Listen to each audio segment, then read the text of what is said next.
another problem that can be created from that. Now, let's say they really take this shit full force, and then like everything that's being released comes out about that way. Me and you aren't gonna know if these people are actually making music anymore. I mean, we already had a small intro into that, not necessarily on the performance side, but with how big we found out ghostwriting was, which we may not have thought was as big as it was even from back then, right. compared to now with all these new cases where, you know, somebody's getting shown, oh, I use a ghostwriter, you know, people get exposed for it, whatever. Now, that's really going to raise a question because of how familiar and how close to these actual rappers these AIs sound. Right. Like when I think you showed me it, Yeah. or maybe it was Owen, somebody else. Yeah. Whoever showed me that Drake song, like, bro, if you guys wouldn't have told me that was AI, I would have thought that was an actual Drake drop. No, that's what I'm saying is that like we almost don't need them anymore. Like you need maybe the producers to make some of the sort of, I guess, the sound. But Yeah. even that, the AI can make a beat on its own. So it's like all day. There'll always be a place, I think, for like lyrical rap. That's not what I'm saying. I'm not saying we're gonna replace every rap album. No, and those would be the type of rappers I know for a fact would not consent to something like that. But you're super, like you said, a lot of your AAA guys, these guys who, no offense, are already making a song where the lyrics kind of sound like AI made it. Right, you know, I'm not discrediting anybody, but those would be the ones I think would really take that serious because it's like, okay, now I literally don't have to do anything, and my music's being made for me now. Literally, I mean, they're basically already there. Yeah. But another way I could see this working out beneficially is, let's say I'm Young Thug and I'm locked up, right? But I need a new album to come out. I'm gonna just have the AI make me a new album. I'll license my voice to it, and it is a new album. It the is. AI made it for. So you know that could be a good thing for some of these rappers that are unfortunately definitely gonna go spend some time. I also feel like I know rap right now in its current state is kind of already like this, and it has been, at least to me, in the last few years. But I feel like with AI, I feel like a wall will be met quicker than actual music has met one. Like in terms of just becoming super, super repetitive. Like there's gonna be a point in time where you can hear the song now, and there will be no confusion behind if this is real or not. You'll be like, damn, this is another AI song, because although it's like very widespread, there is a certain format, I'm sure, that goes within making an AI song, because I've seen things like an AI writing a movie script or like things like that, and you can always tell by how it's written out when you're reading it. You're like, damn, a human didn't write this. You can tell just the way the sentences are formed, certain word placements, all these things. There's big giveaways, and I feel like music would be almost no different because it kind of follows that same format. It's written, you know what I'm saying, written lyrics, a beat is made, you know, whatever it may be. So I know we'll hear it, bro, because it's gonna become too perfect. Let me put quotes on it. It's gonna become too perfect soon because of how music changes and the pace that they go at. So I have the strong feeling that's what's gonna happen. It's gonna backfire on itself. I think we're also gonna see people who want to embrace the syntheticness of AI music. Yes, because I think about. I mean, I loved Young Lean and the Sad Boys. Did you fuck with Young Lean? And not a chance. You didn't fuck with that? Not a chance. That's that whole thing. It's weird because now that we're older and we're adults, I can see how goofy it was and how it probably isn't lit. You can still appreciate shit about music, though, that you may not like. But yeah, but at the same time, I really also think it brought an aesthetic freshness, a new take on something that, because obviously they're not original in any real way because they're mimicking rap. They're from Sweden. They're not actually like the Sad Boys and the Gravity Boys. They're not actually adding to the tapestry of rap. They're just doing a good rendition of it. So I'll give it that. But when you think about the aesthetic that they were rocking at that time, the sort of sound that they were messing with in production, like with Young Good and Young Sherman and a lot of those guys that were bringing some really interesting sounds. Like Travis Scott fucked with them very heavily in the beginning, and if you listen to some of Travis's early stuff, you can hear the influence. So I mean, there was that part of the tapestry they were adding to, but I could easily see the people that went for that type of sound going number one fan base, going for like AI type music and fucking with it. I could see myself fucking with like SoundCloud AI accounts that make like bubblegum bedroom hip hop, whatever that shit is called, nightcore trap, that emo raps, like all that kind of shit. Yeah, it's like literally the perfect base of the foundation for that shit, Mm. bro. But let's psychoanalyze this a little bit. Why didn't you like Young Lean? What Just so they were out when this had to have been 2014 into 15 was oh, when I can Kyoto easily dropped. answer that. The Why? reason why. Why? At that time, that we're talking 9 years ago, almost 10 years ago now. Yeah. I think I told me and you talked about this before personally, never on the air, but Mm. I had a few years outside of high school where I was Mm. just like on this wave of like only liking a certain type of rap. Mm. While I that was also the very early introduction to me like expanding my Right. genres of rap that I would like to listen to, but Right. I was at the time, bro. I was like real heavy on like still am some of these artists, but like Kanye, Mm. Cole, Kendrick, Drake. Like there was the good list of about 15 to 20 artists that majority of people would have been with because this was during the era of their peaks of their careers, I would say, and it was just at a time where I did not in any time give time for that kind of music, want to listen to it, go look at it myself, nothing because I was a little bit stubborn in the sense of thinking like if it's a certain artist that came out after a certain time, or if I've heard a song or two of theirs, I already thought I knew all the kind of music they would come to make, and I'm glad I'm out of that. Now, it also wasn't my sound at the time.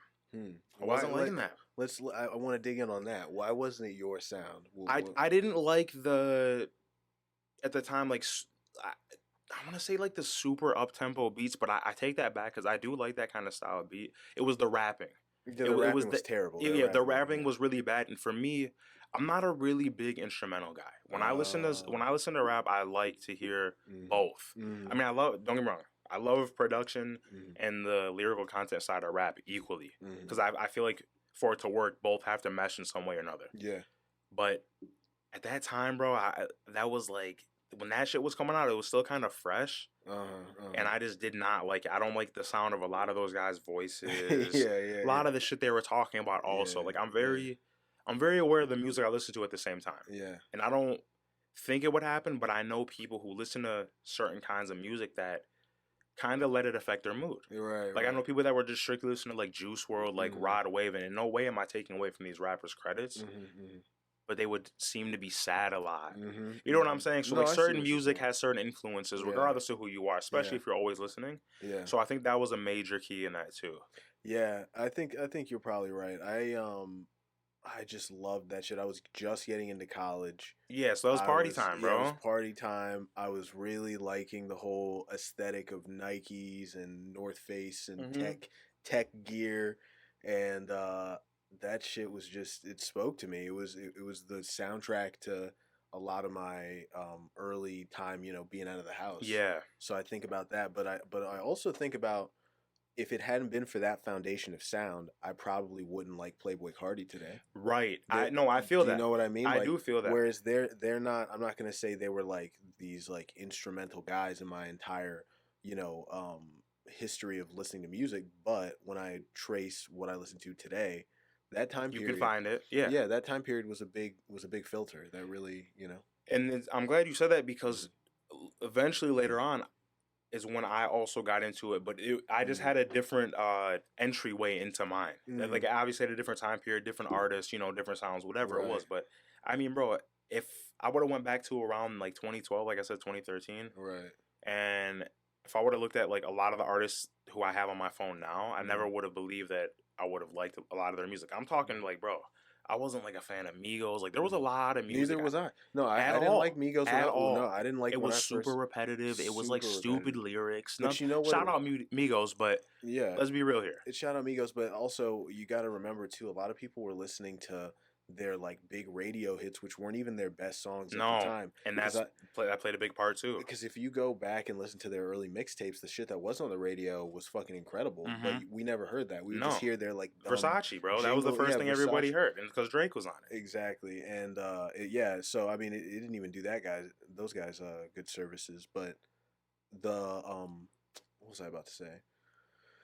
The whole wave that I feel like we're in now, I probably would have given up on rap entirely if I hadn't developed a taste for bad lyrics back then. I agree. Do you know what I mean? I agree. If I had kept my standard of lyricism high, I would have bailed out of rap You would have. years ago. So for me, it's like there because of that type of sound, I kind of gravitate to that more. Yeah. No, You I know, feel that because in a sense, it just broke you out of a box. right? Because like I said, the same kind of thing happened to me. Now I'm not as far into it as you are. I know Mhm. that for a fact. But Mhm.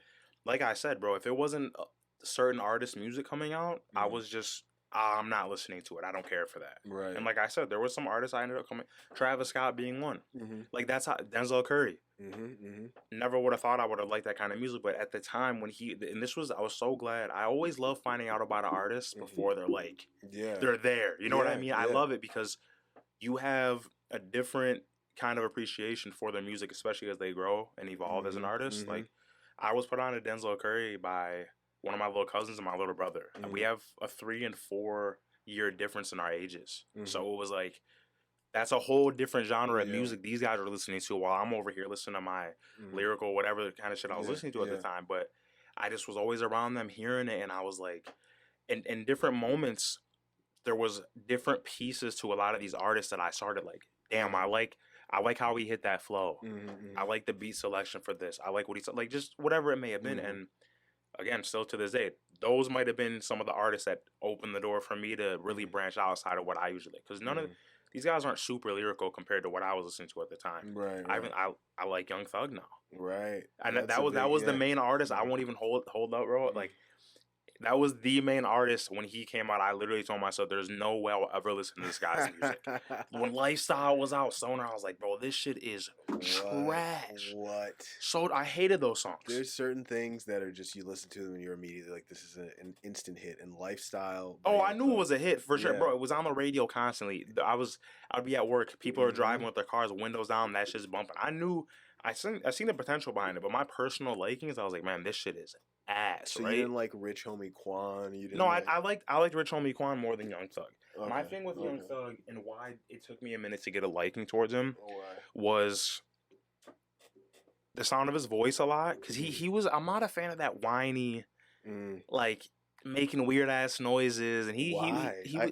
You were saying this. You were saying another version of this about Playboy Cardi too. Like you It's don't just like the I just don't like how intonation. it sounds. It does not sound good to me, and it like I don't know. I guess it like gets under my skin. It like irritates me a little bit. I feel Why they like, got to speak English in full syllables? bro, because What that's the is music that? I was brought up on, and that's what got me into rap in general, What right? makes you so uncomfortable about a grown man screaming on a track? What's so upsetting Listen, about I don't even listen to women scream on a track. I'm damn sure not about to listen to a grown man screaming on a track. All right. I mean, I'm sure I can find some songs in my playlist in my library where it Mhm. happens, but most of the time I'm like, all right, skip. Depending on who it is. I mean, so okay, so you listened to Young Thug the first time, and you're just like, oh, I don't like that he's not fully finishing his sentences, and he's just kind of Can't understand a you lot can't of the understand lyrics. him. It's like to me, it's more so about the lack of effort being put into making the music Hmm. as opposed to the actual finished product. Now, I can't Did you ever hear about the money by Young I Thug? love hold on. Him and T.I. With him I and love Ti. that song. And that was So one of the very first yeah, no. You yeah. can clearly understand him on that song. And he hit, bro, I'm telling you, like but trust and believe I do have my appreciation for Young Thug now, and I will give him all the like Uh-huh. listen, bro. I'm not saying anybody else's opinion on an artist matters to me, but when you have some of the greats talking about Hmm. you're changing music, you're one of the top guys out right now, like Hmm. Young Thug's had that from a lot of big like Yeah, legendary Paul artists. McCartney is. They asked him what music are you listening to right now. He's like, yeah, I really like what Young Thug's doing. Andre 3000 had an Andre interview. 3000 said that I Very credible people the is what I should Washington say. yeah the I think it was the Washington Post wrote like a big thing about how Young Thug was like changing language, and I think this is in 2017. It was always so clear to me that Young Thug was a star. Yeah, When I saw him, I didn't necessarily know if I was gonna like him as a rapper, but right. I was like, this dude's gonna be a As a star. person, yeah. And when I really decided that he was a rapper, was like a proper rapper, Yeah, was because that actually took me a minute. it was actually Slime Season 3. Me too. Slime Slime, Season 3 is late in the game, Slime Season 3 is cold. but Slime Season 3 is very cold, and he's not really saying a lot on that mixtape. No, but it's how he's It's saying how it. he's Yes, saying and it. that's where my appreciation started to expand from because Mhm. There was like songs here and there and features of his, like you said, All About the Money was Mm-hmm. probably the first Young Thug song I heard, and I was like, damn, this is fire. Like I'm Yeah. catching myself singing it. Right. Um, Barter Six had a couple songs on Yeah. there, Mm-hmm. specifically Check. Yeah. Check was I great. love Check. He's got Even an. constantly hating on that I like album Constantly was Hating Him and very Birdman. I good. like that song. Very good song. But the one song that really got me, and this was actually an unreleased, not released on any album. It's probably on a mixtape, but nothing you can get through like Apple Music or whatever. So I don't have it in my library. But he's got a song called Keep It Going. And originally, when the song was released, it was showing the artist was Rich Homie Quan. So this was still early on for me. So I'm like, oh, it's just Rich Homie. I'm like, this is sweet. I liked it a lot. Fast forward a little bit, find out it was actually Young Thug. So like, I was just like, damn, like that. Yeah. It changed from that day on. It changed. Yeah. And I was like, oh, okay. I'm like, I'm gonna tune into some shit now. I'm gonna start looking out for releases, listening to stuff, and then we got what I think is his holy grail. So Much Fun. Yeah, So Much Fun was great. Actually, the song that I thought was a perfect picture of what rap was going to turn into, and sort of like this sort of clarion call of like we are now in a new era. There's a new class of great rappers. Was Mamacita. Travis Scott. With Travis Scott was like, we have now entered. We're no longer in what was going on in the early 2000s. We're now in the 2010s. Yeah, this is new. This is the new style. And if you look at who's in that song, those Travis Scott, Young Thug, and Rich Homie. Rich Homie, and if it hadn't been for Rich Homie, and Young Thug falling out, they would be he would have been up there with them right now. Yeah, so I mean, yeah, that song was such a seminal song in our time period for rap. And I gotta give credit to Days Before Rodeo. Yeah, that's the mixtape, bro. Phenomenal. Yeah, Days Before Rodeo. Because I'll sometimes go through periods of time, and I think last time we talked, I was in one of these periods of time where I like don't like Travis Scott. Where I know. You know, I remember because the day we were in my truck, and you were playing Birds, I was like, I'm like, okay, everything. I remember talking to this guy about Travis Scott. It was like, no, I don't really like him. I don't fuck with that. And then I'm like, okay, I know this ain't my phone hooked up. I'm like, what is this? Yeah, it took me by surprise. It's funny. I'll go through these like times where I'm just like, man, fuck Travis. I don't like that sound. That's like such stupid kids bop music, blah blah blah. I'll do all this hating shit in my head, and I'll stop listening to him for like 6 months. Then I'll like hear Mamacita again, and I'll be like, yeah, wait a second. This dude is the same guy. One of the greatest minds of our generation, production wise. I agree. Think so. So yeah, and I said that a long time ago. Believe it or not, first Travis Scott I heard was "Cruel Summer." I don't know if you listened to that album. That was the Good Music compilation album. First song I heard him on was like Sin City or something else like that, and I was like, it was cool. His verse was straight. It wasn't bad. And then I think Owl Pharaoh came out the year before that, but I didn't know nothing about it. Yeah. And then DBR came, and I heard that, and then I went back, did my little searching. But bro, like I said, bro, I owe a lot of credit to it. But I want to say one thing. What? Because I heard your comment about his production. Yeah. You know who that should really go to? Who? Mike Dean. Yeah, you're probably right. It's not equally both of them. Yeah, but it's but not the creative direction is coming from Mike Dean first, and then Travis. Like, all right, it like works so good for them because whether it's on one side or the other, like if Mike Dean's coming up, like, hey, we're gonna do this with the beat here, or you should do this here.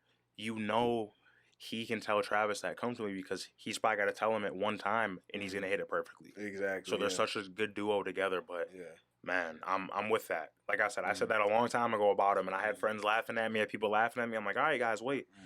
And he became one of the top artists out of his generation. He's still one of the top artists out today. Yeah, and all the stuff aside of like him personally, I really do think he put his stamp on our generation in a real big way. And yeah, some of his lyrics are not good.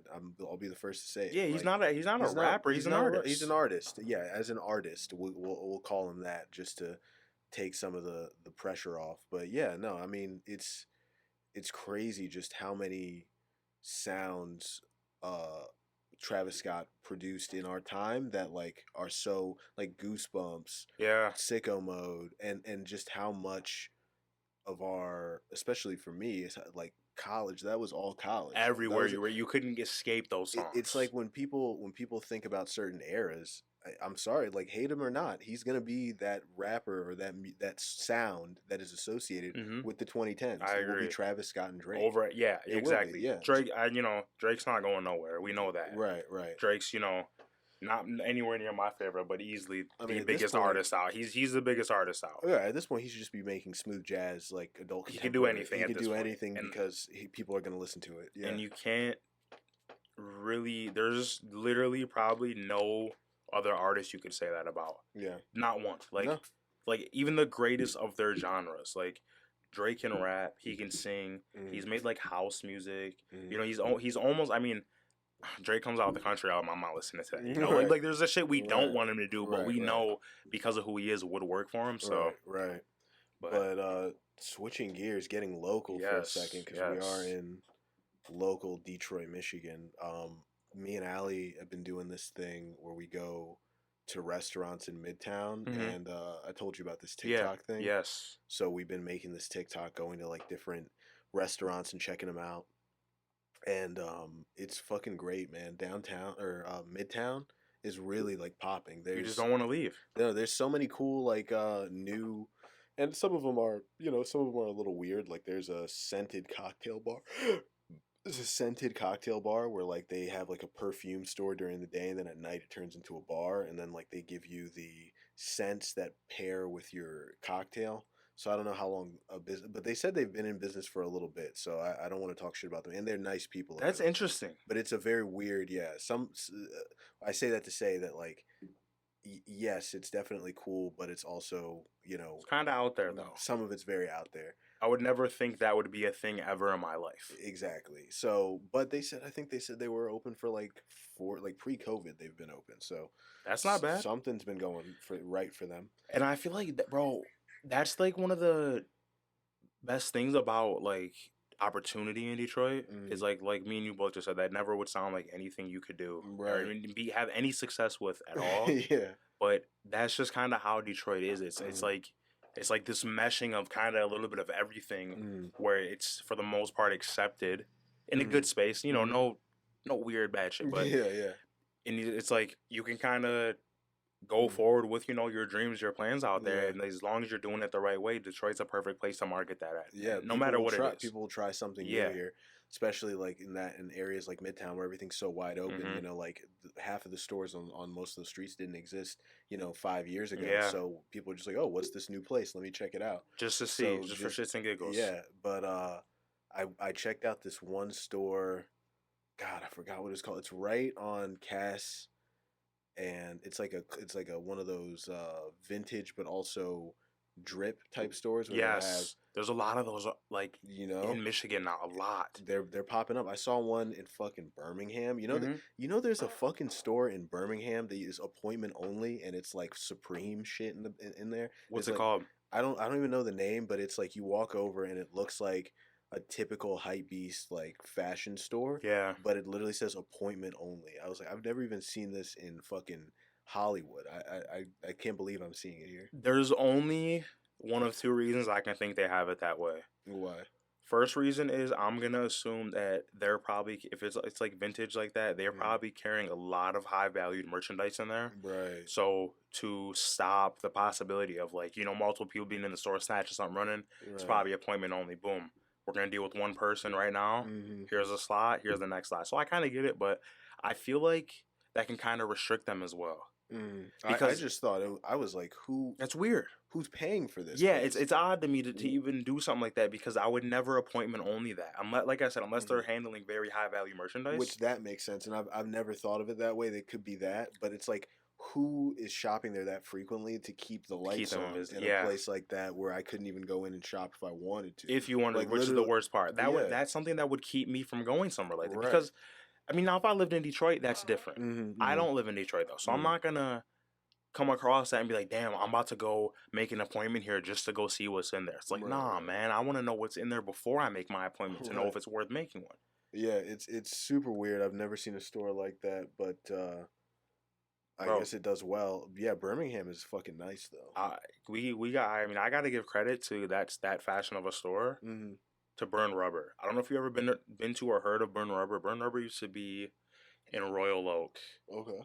off of Main. What street was it? 4th Street. Mm. I can't remember. It was right across the street from Little Bros. Okay. Okay. The burger joint we went Yeah. to, Yeah. literally right across the street. We used to be right there, There called used to Burn be Rubber. Burn Rubber. Okay. What That at the happened? time for me, Yeah. they expanded, they moved locations, and Sure, I think they still have another store. I think it goes under a different name now. But Mhm. that was the first store I remember. Besides, what is the name of it? I swear it's on the tip of my tongue. It's a four. Their logo was like a 4-letter word. Is it Pogo? There was also a Pogo. store called Pogo, and it was like same kind of thing, but Mhm. they were like the first store that did that. It was like a vintage but drip store. Like Mhm. they accepted vintage things from people as long as it was kept up to a certain condition. And Mm. then they also would do like sneaker releases out of there. Mm. And these guys, like at the time of me knowing about it, I didn't think it was super, super popping, but it was out there because I went to a couple sneaker releases there and like, Mm. bro, the line was down. Yeah. So, but what really put them on the map and had me realize how big of a store that they were actually becoming was they started having these meet and greets with rappers there. Oh, true. And I went to one. Fabulous went there, and I was like, you told me about this. Yeah. went there, you told met me him, about- Yeah. and Yeah. it was sweet. Yeah. And like that's when I realized, and then I'm like, I'm on social media. Social media wasn't the same, obviously, then as it was now. I'm talking Mm.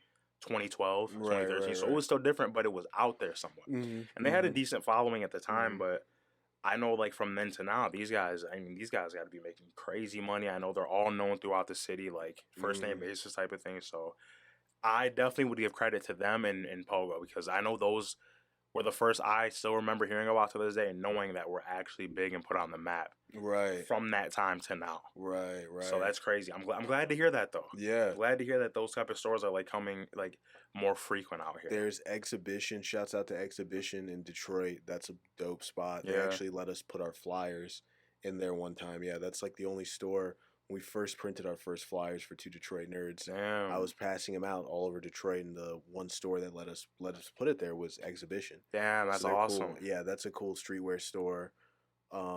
There's a couple of them. There is one still in Royal Oak that's actually pretty dope. But this one that I was talking about in Midtown is actually really sick. I want to go there this next coming weekend. We should do a little video Let me because know. they got some cool shit. They got some cool shoes in there. So you Oh, got. I'm on board for that all day, bro. Yeah, yeah. I know you're a sneakerhead, so Yeah. we gotta check that out. But yeah, let's jump into some video game and anime news. This show does have some requirements. As much as we like to sit and talk, We gotta give it for the fans. we Right? do have to offer some service here. So let's do some video game anime news here. What do you got?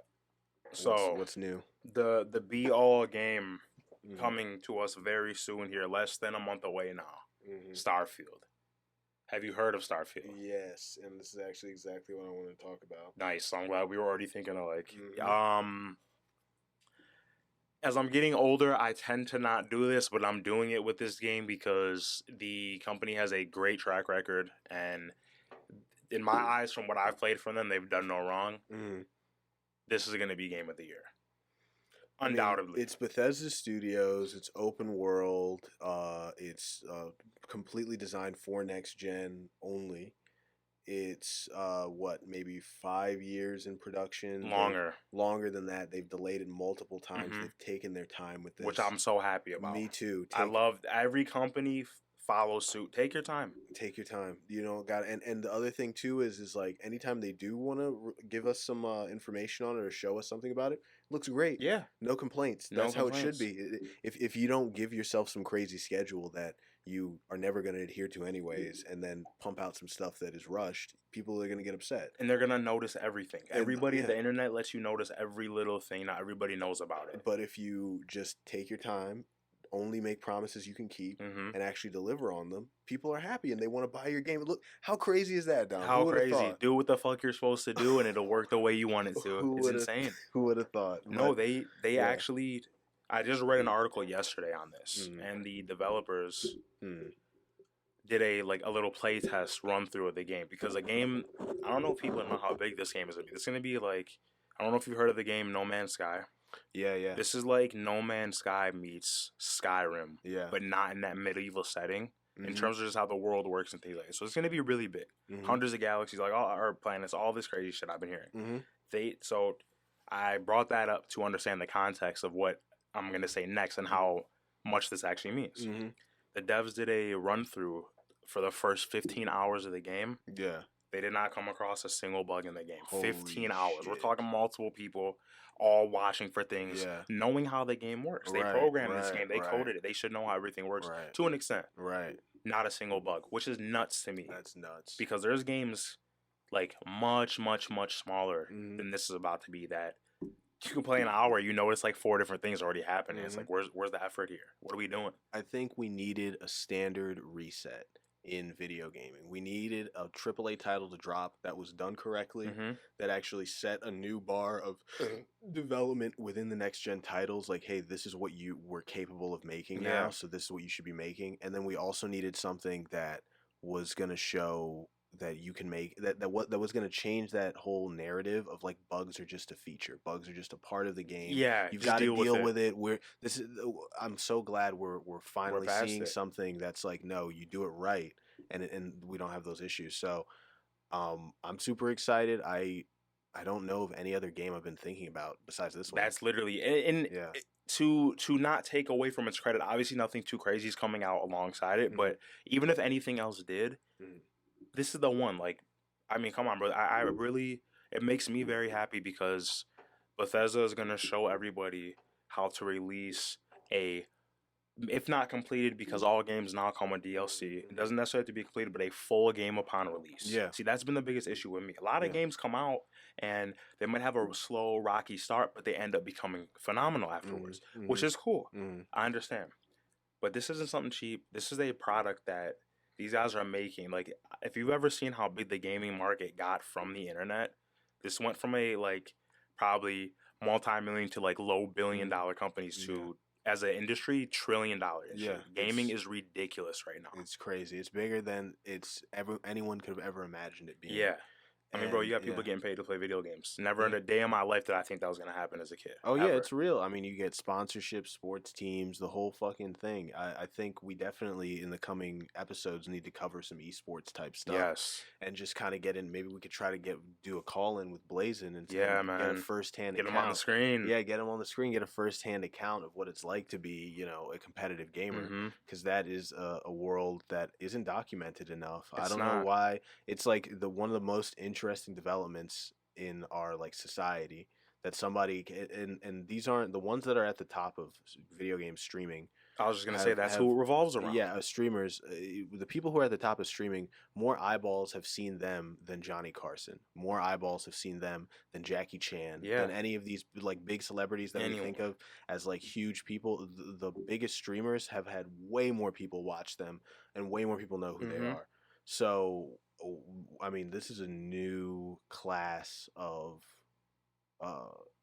This is just an entirely new media realm. Yeah. Like, this is bigger than Hollywood. This is bigger than anything. Because for, everybody's seeing it now. Like in the same sense that a streamer gets online, he's being watched through like on the internet. That's how this media is being consumed. Whereas movies still got to get released in theaters. Yeah. You know what I'm saying? Music still has to get released on the radio. Like, gaming is the first media content, I would say, to make it this big right now, to where that's where like everything is being consumed with. So it's like you really get to see what it is and what it's for. And you even think back, bro, like there's been some competitive gaming, and we're talking like MLG days where that was never broadcasted. No.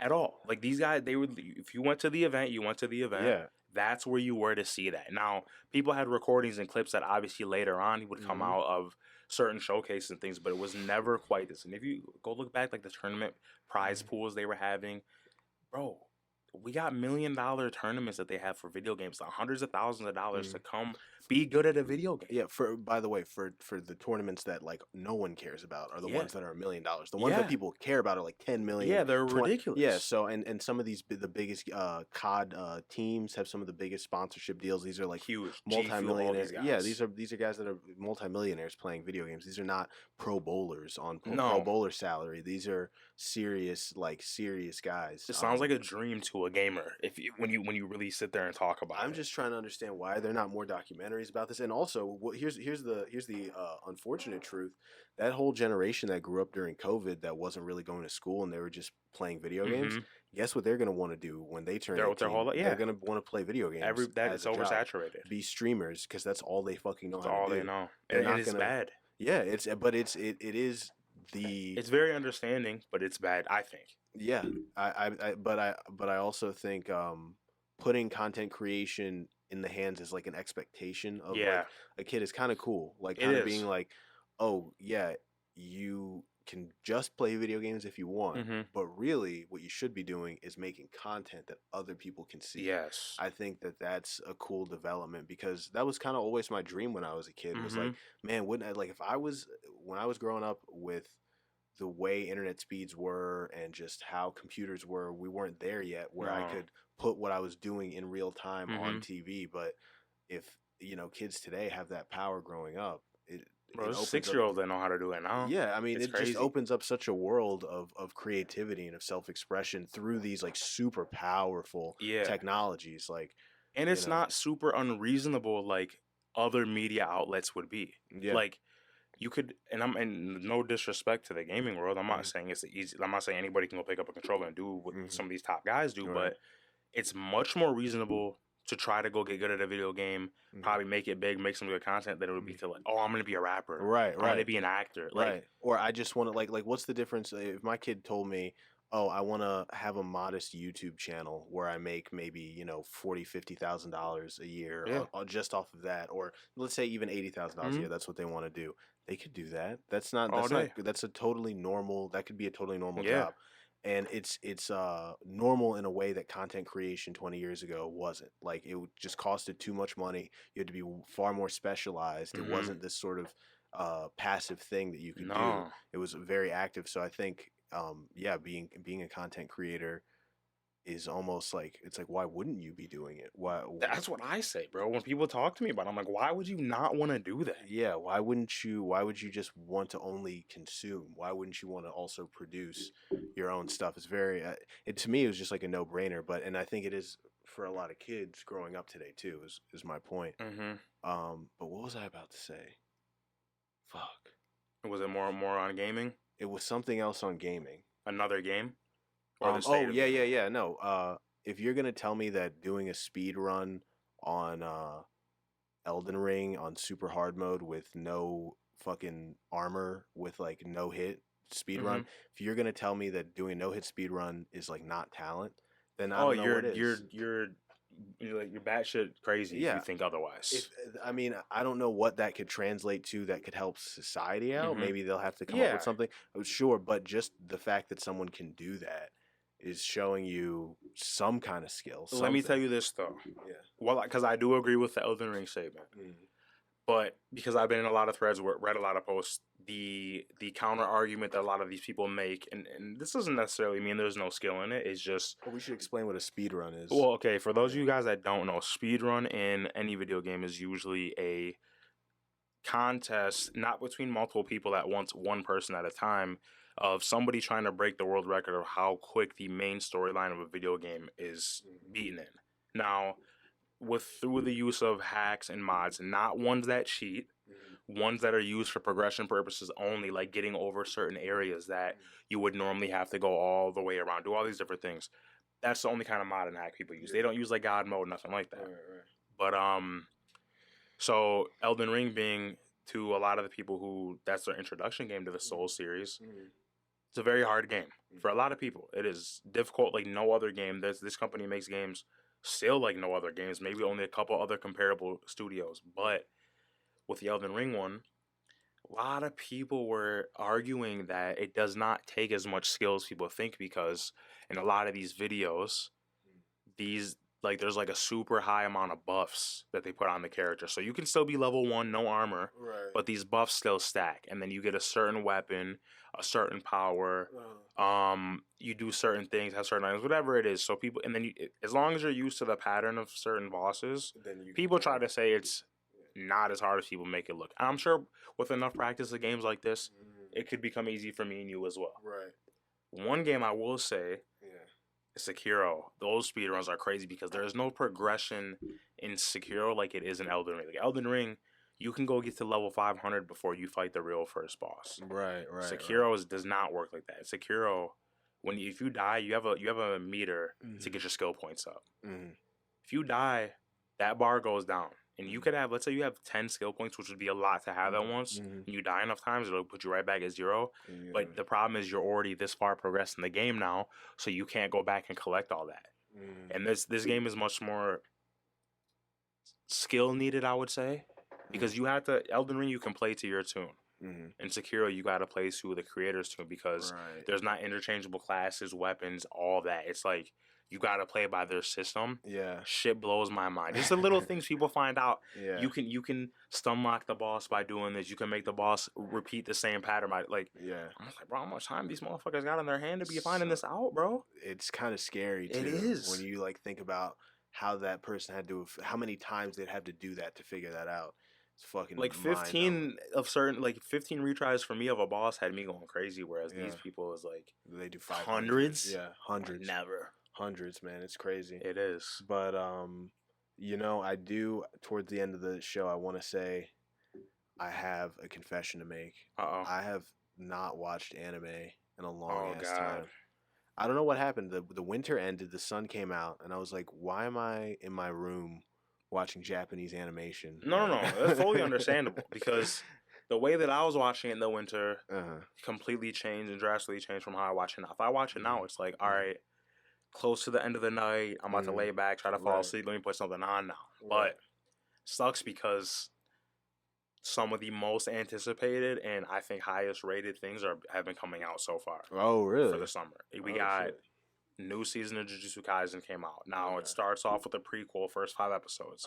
Is a prequel to some very, very needed explaining for big characters and where they come from, why they become the way they are, all this good shit you want to see. And there's also a goated fight in the series these first 5 episodes. Bleach, 1,000 Year Blood War Part 2 came out. Bleach, I've talked to you about this before. Bleach really, really put their fucking money where their mouth is with this new season. It's there's nothing bad about it. Yeah, I've heard only good things. Everybody's obsessed with it. It's supposed to be one of the best things that's ever come out. It's a little bit gut wrenching with some of the things that happen, but it makes for good content in the show. So you want that. I gotta watch that. Yeah. There was one other thing I was just thinking of that I watched. Oh my god, I feel stupid right now. Oh, this was a little bit earlier, but Hell's Paradise. Put that at the front of your watch list. All right. I think you'll like it.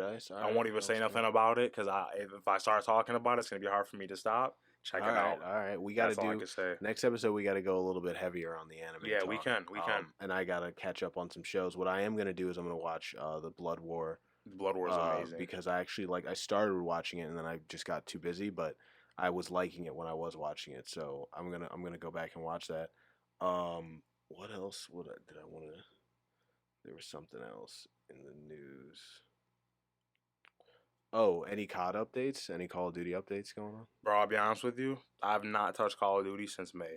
Since May? Yo, not a single time. For real? Since May. Wait, why? Well, the first reason was the new Zelda dropped, so I was playing that. Right, you've been on that. But even if that wouldn't have dropped, bro, I lost all interest for it. It just something, and I've been noticing with the past few releases that's been happening quicker and quicker for me. Now I did play a fair share of this Modern Warfare. I did like it from the start. It was pretty good, but there was always a time where if I let off from playing a little bit, I would just get right back in and pick it up. This time, I've just had no desire to pick this up. Damn. Yeah, I'm the exact same way. I forgot that it even came out. Like, once I put it down, I never thought about it again. Now, did you see the news about Modern Warfare 3? It's already announced. If I'm not mistaken, I think it's supposed to come out this year, which is That I doesn't don't make like any that. I sense. don't Yeah, like I it don't like because that. Call of Duty's not a game to release like that. At Yeah. least not anymore. The older ones, yeah, they could Mm. because they were handling a lot less than they are Right, now. right. But and I swear on everything, bro, I've told myself multiple times I would not set my expectations too high when I get the announcement of a new one. The first announcements they make about this are 16 original maps from the original Modern Warfare 2, 2009. Ooh. The movement is the same, like very similar to the best movement Call of Duties, where it's no jetpacks, boots on the ground, slide canceling, reload cancel, like straight I think old school shit. I saw that list. Somebody posted that was for the new The COD. new COD. Oh, that's gonna be perfect then if they're doing it If that they way. keep true to it. If they keep true to it. And if they don't release it in a shitty condition. Yeah. Well, we're at our hour. Yes, we are. I hope folks. you guys like the new and improved 2 Detroit Nerds. Yes. We're just kicking off. This is just the beginning. Good to be back. Again, we are live from Phocus Studios here in Detroit, Michigan.